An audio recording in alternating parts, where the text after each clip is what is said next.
Hey, welcome back to my channel. I cannot believe we are officially in September. And so I wanted to take this time to go over some things that I do when it comes to starting a new month.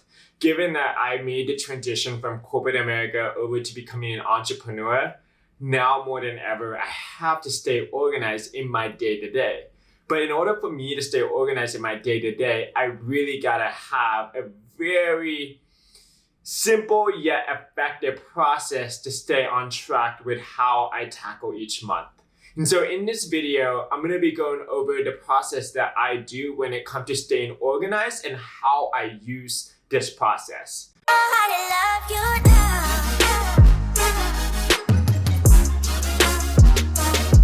So the name of this process is called the Monthly Mindset Checkup. Before I break down my process, there are three things I really want to convey. First thing first is identifying the goals that you want. Two is having that mindset that is needed to achieve that goal. And three is being realistic with what your bandwidth and your potential and any resources that you may need. First things first is we label the month that we're in. Next, we are going to list the summary. The summary is the main thing that you would look at when you're doing these plans, is because you really need to identify what you're looking to achieve in this month. I keep it to about three main points, just because you don't want to go down a tangent. And this is something that you're going to be looking at every week, just to remind yourself of what are the three things that you're looking to achieve in this month. All right, the next thing is theme. Theme is typically the underlying motive that you're looking to achieve in this month. It can be something as financial stability. It can be as networking. It can be something along the lines of being intentional in your day-to-day. It can also be cultivating relationships. You always want to have a motive of what you're looking to achieve in this month. Next, milestones, aka the wins, big or small. It is very, very important to always track your milestones, because you know what? If there are going to be days where you're just going to go down this emotional roller coaster of a high, you had a really good day, and the next day you feel like you had not accomplished anything. So I always track my milestones every single week so that I can remind myself that I am chipping away at achieving my goals. All right, let's talk deliverables. Deliverables is something that I refer to every single week. I base it on a weekly basis, and I write down what the deliverables I have achieved. And so I will break it down a little bit more further in this later down, because there's another section to this process that I do. But deliverables is that you just want to track down all the things that you've done from a micro level, and by micro level, I mean specific tasks that you have done, just so that you can remind yourself about all the things that you've done, and it somewhat correlates with your milestone, but they're a little bit more specific. And the reason why I do a little bit more of that specific thing is because I always like to look back and see any common themes or any common trends that I would do. So if it's, let's just say on week one, I'm always doing content creation. Week two, I'm always doing filming. Maybe once I kind of see that little pattern going on, I'm able to kind of see if I can scale back a little bit to maybe what if I try to do content creation for 3 months, because it seems like I'm doing it every single first week of the month. So just really trying to think about writing all the deliverables that you do on a micro level. Let's talk earnings.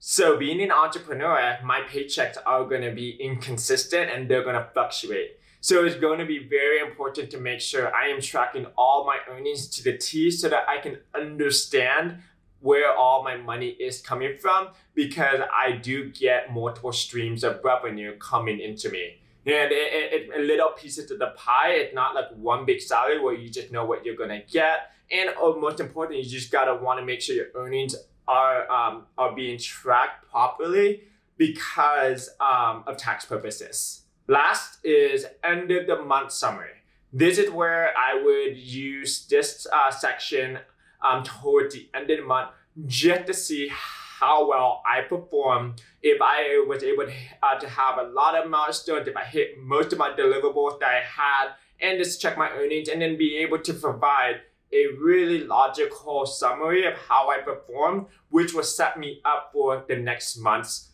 planning. Now, like I said, when we were talking about deliverables, there is another section that I do have, and this is something that I use on a daily basis. So just to kind of back up for a second, the first part that I just shared with you, when we talk about the summary and we talk about the theme and we talk milestones, those are something that you would already have filled at the beginning of the month. Deliverables you want to keep filling out every single week.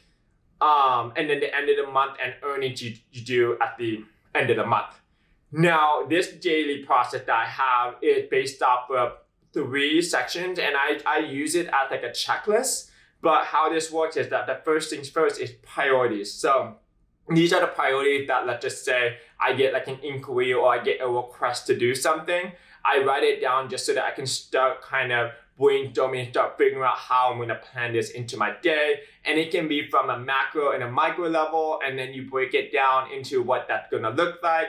And then once you kind of get the deadline and you are ready to kind of start working on it, it goes into my next section, which is the Q stage, or the in progress stage. In progress stage. In progress means that it's already set and then there's a deadline that you need to hit, and you need to make sure you're going to be able to get that done on time. Now, the next section, which is going to be something that, let's just say you're behind or not on track or you need more information, it's called follow-up. And following up is making sure that you are following up with whatever that needs to be. And that is considered, if I would consider it like the red stage, because it's hindering you from completing this project. Now, once you complete a priority or a deliverable or a task, that's where I move it over to my milestone stage in that week that I completed it. And it'll be good to kind of see the trend and pattern of how much work gets done in whatever week. So let's just say I get a lot of work done in week 1 and slowly starts getting slimmer and slimmer into the last week, or if vice versa, nothing gets done during the first week, and then the week 4 I get everything done. I can understand behavioral patterns and then be able to readjust and align for that next month. So this is the process that I do to stay organized. I know there are thousands of tools. Everybody has a different way of learning, but me being wanting to inspire and to provide more insights on how I live my life and this new entrepreneur and YouTube journey, I thought it would be cool to kind of share a process of mine. And I'm going to continue to share different things. But what I love about this process is not only does it keep me organized, and I cannot go on with my day without a plan, without it being chaotic. And so I really need to make sure I'm intentional about what I do each day so that things stay in line and things get done. But most importantly, what I love about this is that I'm tracking at how far I've come. I'm tracking my wins. I'm tracking all the little things that I do, all the big things that I accomplish. Because you know what? Every single day, you're gonna be waked up with some kind of challenge or obstacle, and you can just look back and remind yourself of how far you come. With that being said, this concludes my video. Please like, subscribe, comment, or share any insights or even any best practices of what you liked about this or something that you think might be helpful for me. But I'll see you next week. Have a great day.